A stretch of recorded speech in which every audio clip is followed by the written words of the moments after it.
My name is Evelyn Elsberry. I'm 15 years old. Today is September 26th, 2015. I'm in Sacramento, California, and I'm interviewing my mom. And my name is Eli Roth, and I am 54 years old. And today is September 26th, 2015, and we are in Sacramento, California, and I'm being interviewed by my daughter Evelyn. I don't And really know where to start asking things. Um, I really appreciate you doing this. Thanks. I'm bad at asking You questions. you could Um, start right here would be a mhm. good spot, and then go back up. I'll just start at the top. Okay. Who were your favorite relatives? Why were they your favorite? Um, my favorite relatives were Granny and Grandpa Swan. It's my mom's parents. And they were my favorite probably because they were the most willing to spend time with us and they did fun things and took us along. We used to spend a lot of our vacations with them, and they'd take us camping. And I had two brothers and a sister, and they couldn't handle all of us at once, so they would take us two at a time. So it was usually me and my younger brother going off with them, and they would just take us everywhere. And they did all kinds of cool things. Granny made jewelry and polished stones. She used to just take us to find rocks on the beach and bring them back to polish and everything. Nice. What stories did they used to tell you? Well, mostly they told us stories about being in China. They lived in China. Grandpa was a fire inspector. He grew up in Scotland, and he went to Shanghai, and he was a fire inspector there. And then he came back. Granny was living in Boston with her roommate, and Grandpa came for her roommate's wedding because her roommate's name was Kay, and Kay married Alex, who was Grandpa's brother. So Grandpa came for his wedding, and that's when he met Granny. And they did all the wedding stuff and everything, and then he went back to Shanghai. And a little while later, she got a telegram from him, and telegrams were really expensive, Mm-hmm. and you paid by the letter or the word, and so all it said was "come." So she sold everything she had, which wasn't much, took one Mm-hmm. suitcase and the money in her that she had left, and booked passage on a ship and went to Shanghai, hoping he would be there to meet her when she Wow. got there. It was a pretty brave Mm-hmm. thing. So they used to tell me stories about being in Shanghai, and then in World War II, the Japanese invaded China, and they took all the foreigners and put them in concentration camps. So they were put into a concentration camp. And my mom and my uncle had been born by then, and they were little kids. And so they were in the concentration camp too. And What stories did you hear from then? I'm sorry, what? What stories did you hear from when they were in the concentration camp? Well, Grandpa told us that the men were separated from the women and children, and Grandpa had to work. And he never did say what kind of work, but it was obviously, the real physical work. When he went in there, he was over 6 feet tall, and he was normally healthy when he went in. And when he came out, he weighed 87 pounds. And he told me that they had fed them, a meal would be a teaspoon of rice and a teaspoon of water. And then every other Sunday, they got a piece of bread. So when we were growing up, anytime we had dinner with my grandparents, there was always bread on the table, because that was symbolic to him that he was okay, that he had bread, because that was just such an amazing, to be so thrilled to get a piece of bread every other week was pretty amazing. Granny told stories, and she told more stories than he did, but she told us how my uncle would sneak into the guard tower and play with the radio knobs and stuff. And one time he stole the radio knobs, and they had to hide them under the floor in the barracks where they were living so that they didn't get caught, because Oh my gosh. they would have been severely punished by the Japanese guards. Yeah. And but my grandfather had helped put out a fire at one of the Japanese military bases or installations or something, and the guards knew that, and they treated my grandmother better because he had helped them. And so she said that they were treated better than a lot of other people in the camp. And then the Red Cross came and got them out. And as near as I can tell, it was part of a prisoner exchange. We released Japanese people from the camps here in return for them releasing Americans. And they didn't release Grandpa because he wasn't American. So they only released Granny and my mom and my uncle. And they came over on, I'm trying to think of the name of the ship. There's a model of the ship down at the ferry building in San Francisco. And it had been a cruise line ship, and it got converted to use, the Red Cross used it, and it only made 2 trips, but it picked up people all over through China and Japan and there, and brought them to the United States, and took people from the United States back over to Japan. And so my mom had her 5th birthday on the boat. And then they came in through Ellis Island and had to go through. And Granny always told me how funny it was that her kids weren't citizens.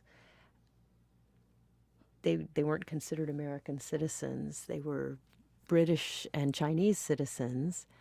And she thought that was really strange, since our family came over on the Mayflower. And, she felt like they should count. But they both had to take tests to become citizens. What other things about Granny did you like? You've told me a lot about her, but Yeah. I can't remember that much. She used to, she just was fun. She was very adventurous. Well, obviously, anyone who would sell everything and just on a whim go to China. But she would take us places, and she was always like, if you said, "Oh, look at that," she'd stop and pull over, and we'd stop and look at that. It wasn't like, "No, we're going here and we have to get here." It was just anything that looked interesting along the way, we would stop and look at. And she never tried to make things educational, but they always were. Like, she would take us to see the geysers and the petrified forest, and we would learn about those things without her lecturing us about those things. That's like the same thing you do with me. And that's why I do that with you, because I learned that from her. Nice. She is a lot of the model on how I parent is based on Granny. That's part of why I really like her, because she is a big part of how I've decided to treat you, as how she treated me. Nice. Speaking of me, that's the next question. What was going through your head when you first saw me? I know you know this story about the day you were born. But I don't know how much of the history behind it you know. But what was going through my mind was just, oh my goodness, she's alive. Everyone was saying, "Oh, she's beautiful, she's beautiful." And I was going, she's alive, because you were my 9th pregnancy.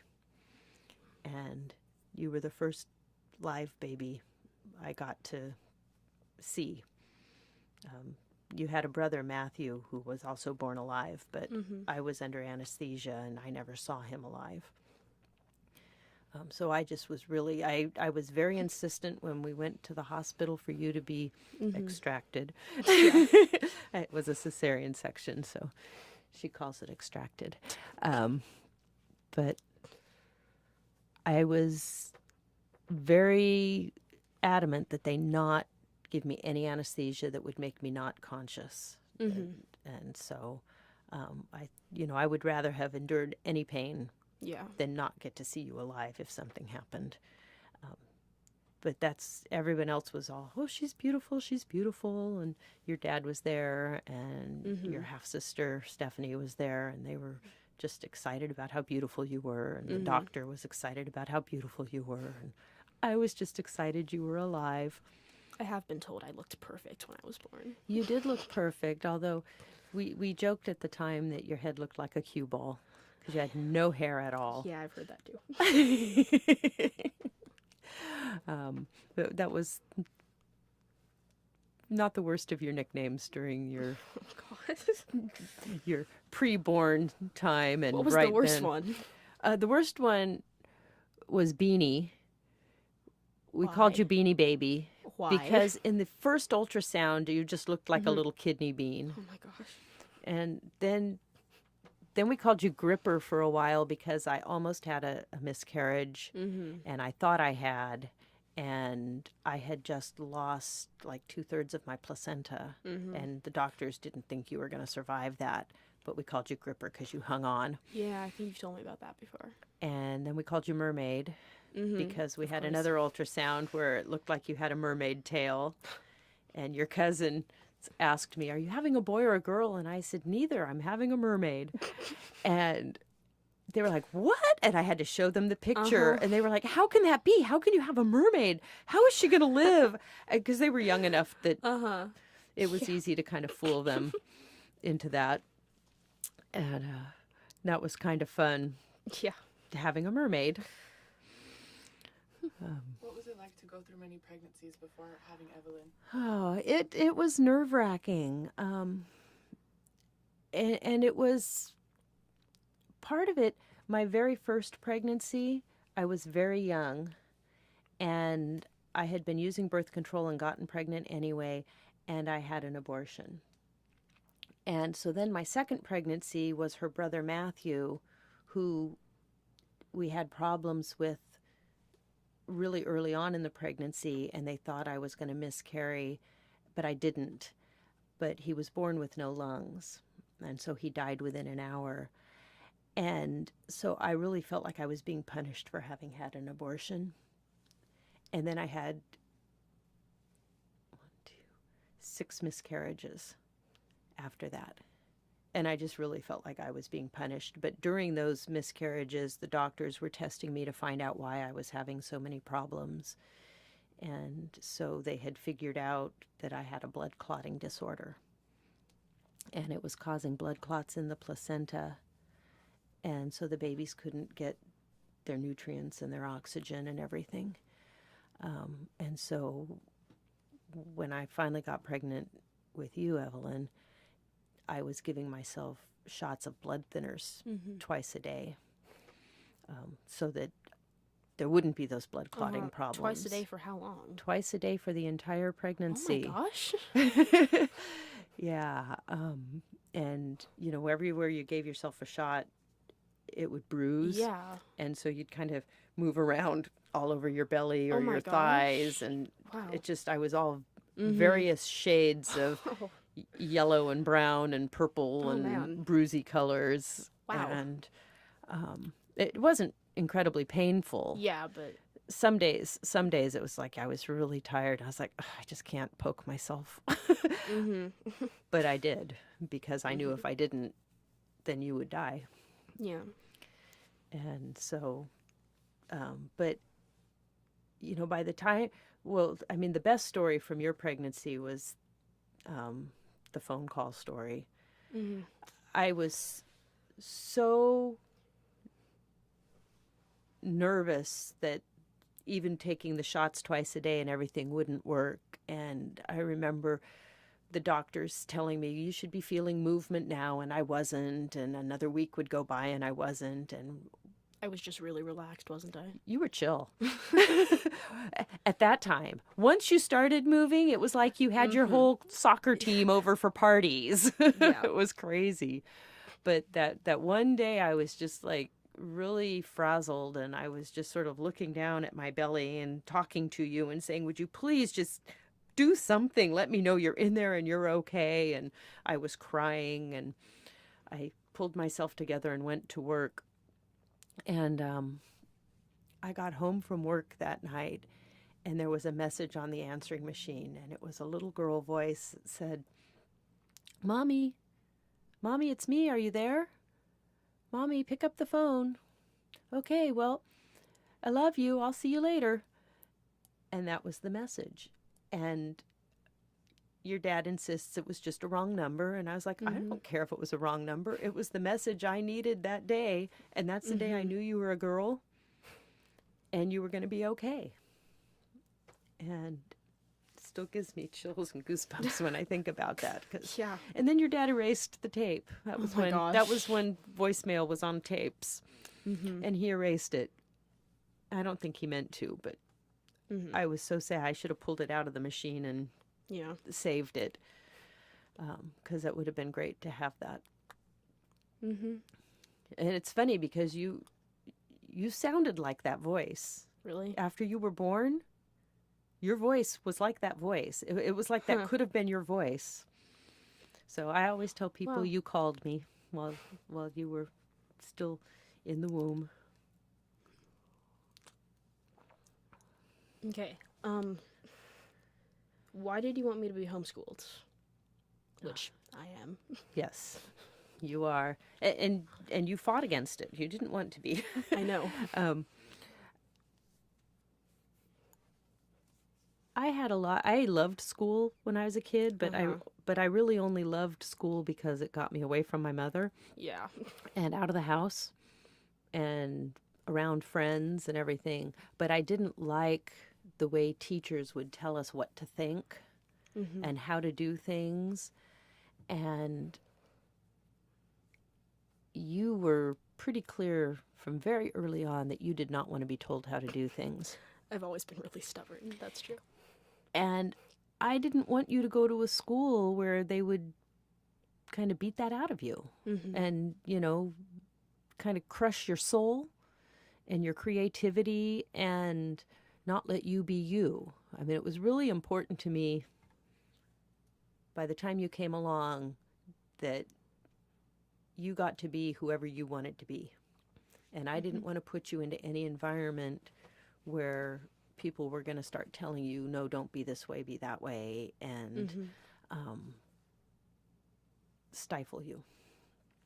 And when you were 4 and all your friends were starting to go to preschool, you insisted that you needed to go to school. So where did we go? Do you remember where you went to school first? No. Do you remember story time at the library? Oh, yeah. I told you it was library school. Yeah. I would take you to story time every week.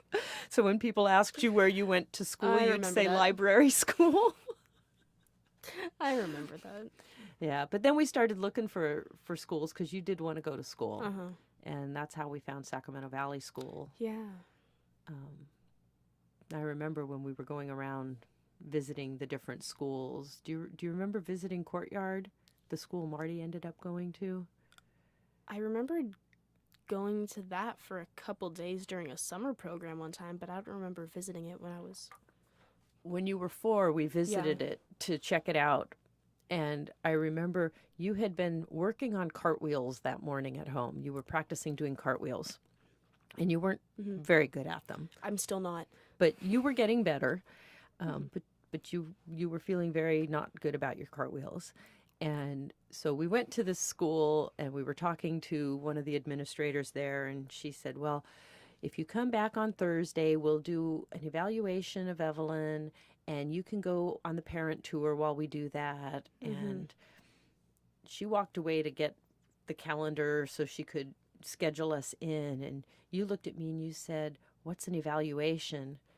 And I said, well, that's just where they try to find out what you know and what you don't know. And you said, are they going to evaluation my cartwheels? And you were horrified that somehow you weren't going to get into school because your cartwheels weren't good enough.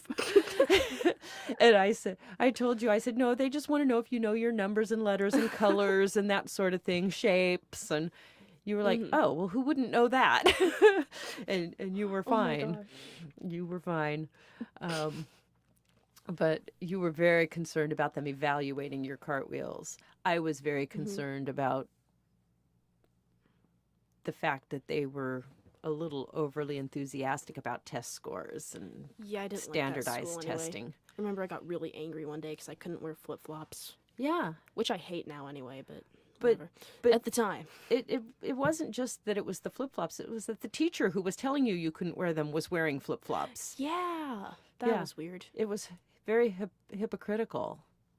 You've never been a fan of hypocrisy. I've never been a fan of public school in general. Well, that one wasn't. That was a private school. Wait, what was? Courtyard was a private school. Oh, really? Yeah. I didn't know that. Yeah. I remember I went to Caleb Greenwood for a couple days Yep. one time. Yeah. Do you remember why you wanted to stop going? No. Well, what you told me was two things. One, they wouldn't let you have lunch with your friends because your friends were in a different class and every class had to sit together even at lunch. And the other reason was you said that every time you started doing something, you would just start doing it and they'd say, okay, close that and let's do this instead now. Because they're so used to kids with short attention spans and you had a very long attention span if you were interested in something. Yeah, and I was interested in everything, so it was Yeah. all new to me. At the time. Right.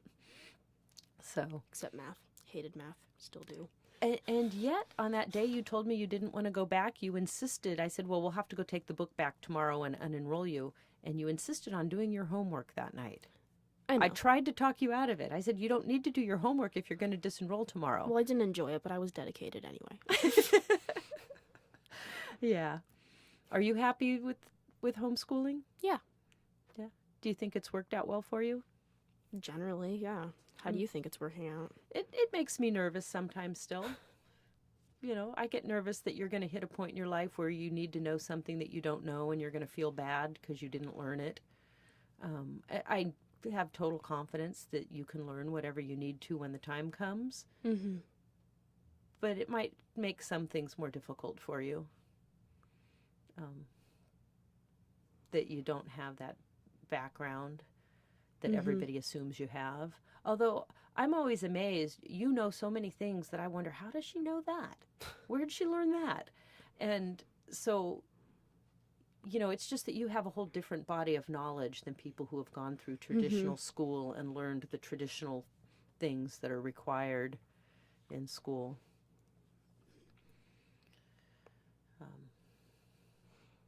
But, you know, I have confidence that whatever you want to do, you'll be able to do it. Yeah, I agree. What kind of things would you like for her to do? Whatever she wants. I want her to do, I would like her to find a way to make a good living and be secure doing something she really loves, which tells me it's going to be something about animals, photography. I could actually see you going to beauty school and being a hairdresser or something. Maybe. I think you'd be good at it, and I think you'd enjoy it to a certain extent. More likely dog grooming. I did want to do that when I was a kid. Yeah.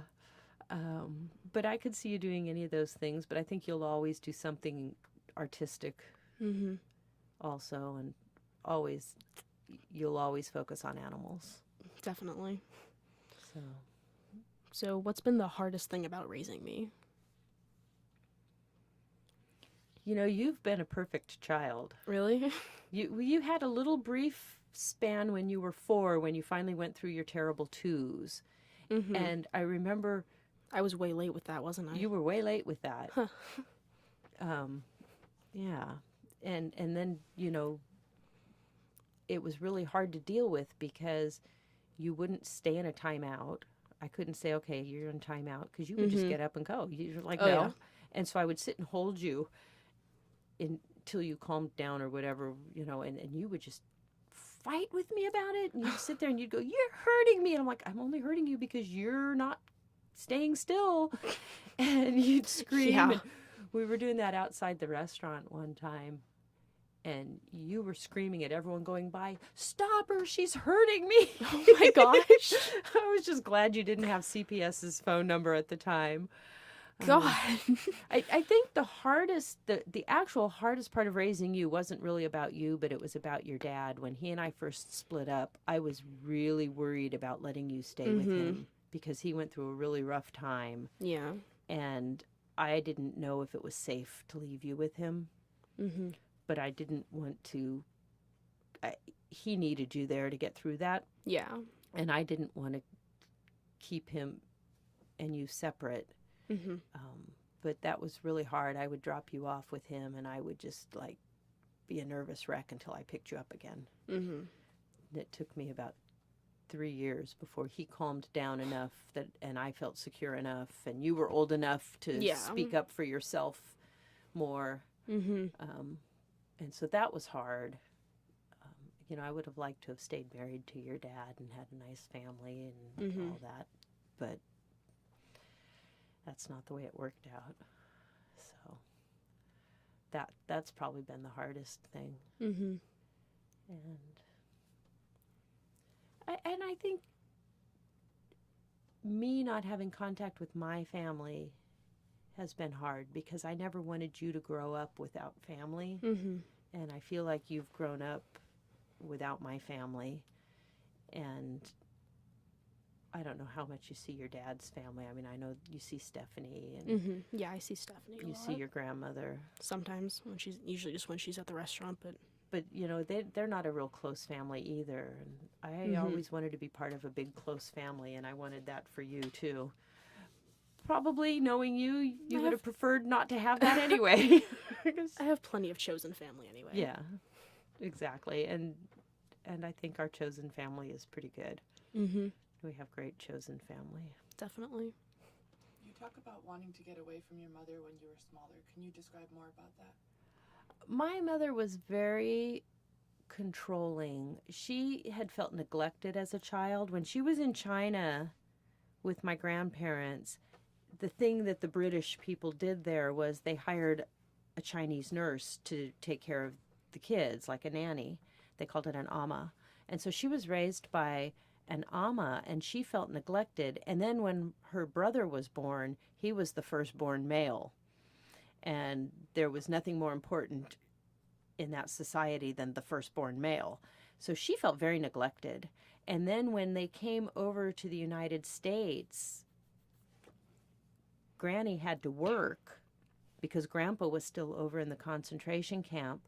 So Granny drove a taxi cab during the war while Grandpa was still in China and stuff. So I think she felt neglected then too. And I think she probably in her little child head said, I'm never going to neglect my children.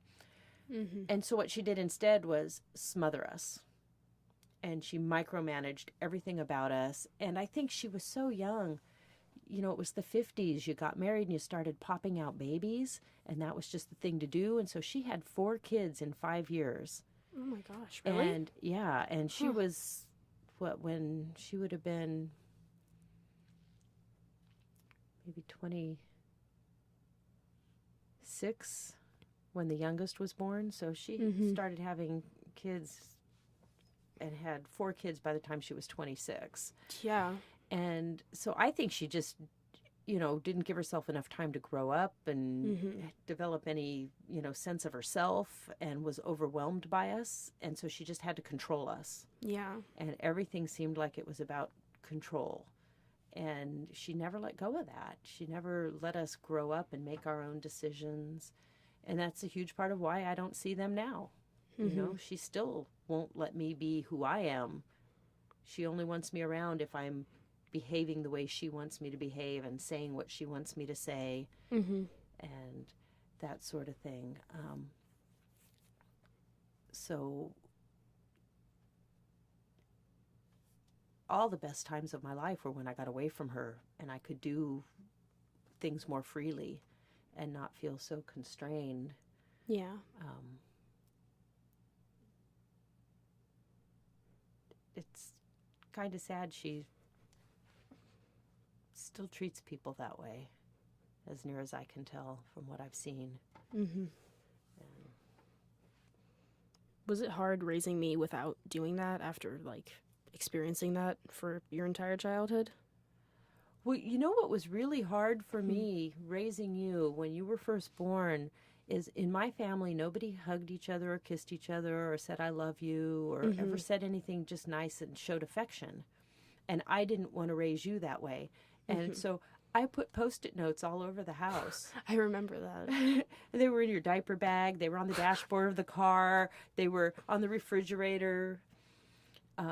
They were just absolutely everywhere to remind me to tell you I love you and to hug you and to be affectionate. Yeah. And I mean, you know, that was a huge part of what I love about your dad is he just has this enormous affectionate heart. And so he was a good role model for me that way and helped me with that. Yeah. And now you don't want me to hug you, I know.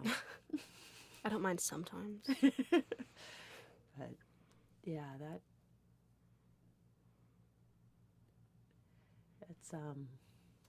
that was really hard for me to just well, when I first started dating your dad, Stephanie would come running up and give me hugs, and it was like she'd practically knock me over.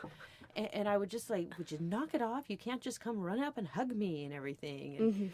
And she sort of turned me into a huggy person, but I had to get her to show a little restraint about it. And she got really mad at me. She felt so rejected. She didn't understand that it's not, I'm not rejecting you. I'm not physically used to being hugged. And that's really hard for me to just have that come at me. And so, but she turned me around. She turned me into a hugging person. I had students when I was teaching at Lincoln Law School. I had students that when they were having a bad day, I overheard somebody one time, one of them say, you know, you need to go talk to Professor Roth about that. She'll listen and she'll give you some good advice and she'll give you a hug and you'll feel better. And I was like, oh my goodness, my students think of me as someone to get a hug from. It was so bizarre. Oh my gosh. Yeah, that was just such an amazing change. Yeah. Even people at your work would just be like, yep, she's the hug one. Yeah, I was the person to go to for a hug if you needed a hug. What's your favorite part about motherhood?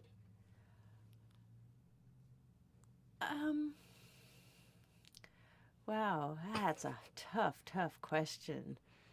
I think my favorite part is watching Evelyn have such a different life than I had and seeing her be herself and knowing that I'm nurturing that and knowing that just experiencing the amount of love you have as a mother, knowing that you would do absolutely anything for your kid. Whatever they want or need, you would do it for them. It's such a nice feeling. And then it's nice that she never wants or needs much, so she doesn't put me to the test. But I think that's the best part of being a mom, is watching you become you and knowing that I would do anything to help with that. So, when and how did you decide what your career would be? Oh, Phoenix wanted you to ask that. Why? Why did he? I don't know. Okay. But that's Phoenix's question. People started telling me when I was very young that I thought like a lawyer and I argued like a lawyer and that I should consider the law. And I did. I started in high school studying law and working for lawyers. And I did like it. I still love the whole idea about the law and about how our society has the law. But I also like teaching, so I was really happy when I was working at the law school and teaching. And now I'm a law librarian. I've been a law librarian off and on in between. Yeah, weren't you the librarian at Lincoln Law School for a while? I started as the librarian at Lincoln Law School. I worked for a legal publisher for a while before that. And because the actual practice of law doesn't suit me well. It's pretty stressful, and you're dealing with people who are going through problems and serious problems in their life. Yeah. And it can really drain you emotionally to deal with that. And then a lot of it is so controversial, or so much about conflict and argument. And as much as I can argue and I'm good at it, Yeah. I don't like to argue. Uh-huh. And I don't argue just to argue. And so when people on the other side of a case seem like they're just arguing to argue, it really drains me, and I don't do well with that.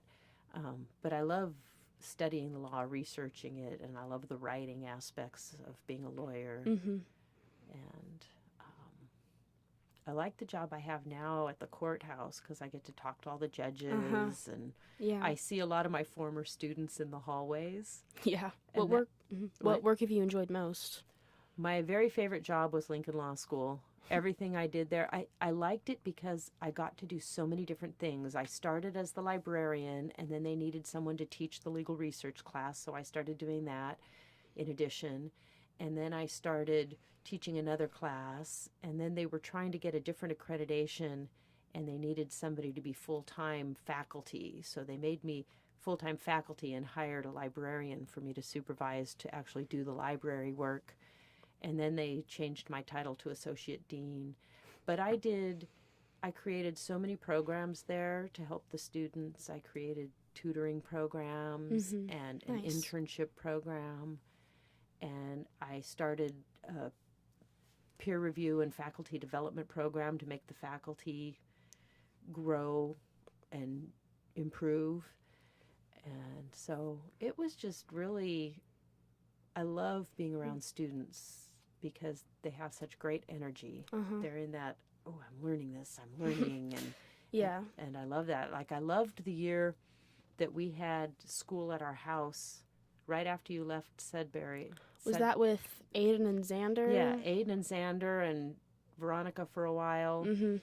and you and Yeah, that Mason was would fun. come over after his regular school. We were his after-school program, Uh-huh. and I loved that. I loved being around you guys, and we had some particularly great days during that year. And it was nice because I was working at home as a lawyer then, so I could do that and be there with you and work my schedule Yeah. around. That's nice. Yeah. But I love being around students. Yeah, I remember doing a lot of fun things during that homeschooling thing we did. Yeah. That was a good year. I remember the art safari Oh, that was when one of we our went out best and days. just looked around at murals and stuff and walked around the town and city. And took pictures. Yeah, that was fun. Yep. We went to the Dragon House. Mm-hmm. Yeah. That was good. Do you remember the day we went for the bike ride that we ended up coming back and writing the tall tale about being attacked Yeah. by wolves and Uh-huh. the wild natives and Yeah, I stuff? remember that. That was my scariest day of my life, was when I got into the middle of that bike ride and Aiden was out in front and he stopped because of the Yeah. people and the dogs, and he was afraid of them. And he was like, I don't think we should be riding here. But I realized we were more than halfway, and it was shorter to just keep going and get out of that area. And so I said, well, let's just keep going. And that was why I started talking about it like it was just the story. And then when we came home and wrote the whole story down, it was so fun that you guys all put in your parts to it. Yeah. So anyway, yeah, that was probably one of your best years of schoolish stuff. Yeah, I remember all that being really, really fun. Do you remember playing Myst on the computer? Yeah, do we still have that? Yeah, but we don't have a computer it'll run on, I don't think. Darn, that was fun. That was a fun game. Anyway, thank you for doing this. You're welcome. It wasn't so bad, was it? I get nervous doing everything. So. I know. But I appreciate you doing this. It was a good birthday present for me. Thank Thanks. you. You're welcome.